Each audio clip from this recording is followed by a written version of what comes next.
Formation RCPD, réanimation cardio-pulmonaire et défibrillation. Sécurisez le lieu de l'accident. Évaluez les conditions de sécurité et l'état de la personne. Assurez-vous que vous êtes en sécurité, puis secouez doucement les épaules de la personne. Demandez-lui à voix haute « Ça va ?»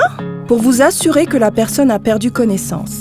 Si la personne a perdu connaissance, appelez le service d'urgence ou demandez à un témoin de le faire. Envoyez quelqu'un chercher un défibrillateur automatisé externe, DAE, s'il est disponible. Installez la personne sur le dos, basculez prudemment la tête en arrière en soulevant son menton vers le haut pour libérer les voies aériennes. Vérifiez la respiration. Vérifiez si la poitrine de la personne se soulève et s'abaisse régulièrement ou pas. Écoutez les bruits de sa respiration en approchant votre oreille de sa bouche pendant 10 secondes maximum. Attention, les mouvements occasionnels irréguliers, les gaspes, ne doivent pas être interprétés comme une respiration normale. Si la personne ne respire pas, commencez la réanimation cardio-pulmonaire RCP. Agenouillez-vous à côté de la victime. Placez le talon d'une main au centre de la poitrine. Placez le talon de l'autre main sur votre première main. Solidarisez vos doigts. Positionnez-vous de façon à ce que vos épaules soient directement au-dessus de vos mains. Gardez les bras tendus et bloquez les coudes. Pratiquez 30 compressions thoraciques. Comprimez verticalement le sternum en l'enfonçant d'environ 5 à 6 cm. Effectuez les compressions thoraciques à une fréquence de 100 à 120 compressions par minute. Maintenez vos mains en position et laissez la poitrine revenir à sa position initiale après chaque compression. Une fois que vous avez effectué 30 compressions, préparez-vous à pratiquer 2 insufflations. Basculez prudemment la tête en arrière en soulevant le menton vers le haut pour libérer les voies aériennes.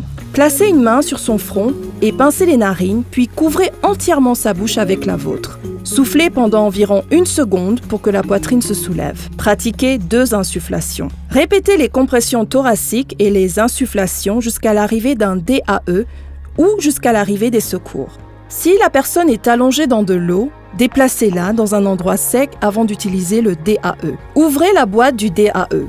Allumez le DAE et suivez les instructions visuelles et ou vocales. Commencez par enlever tous les vêtements du thorax du patient. Coupez les vêtements si nécessaire. Si elle est humide, essuyez la poitrine de la personne avant de placer les électrodes. Si la victime porte un soutien-gorge, enlevez-le avant de placer les électrodes du DAE. Appliquez les électrodes du DAE à même la peau conformément aux instructions figurant sur leur emballage. Branchez le connecteur si nécessaire.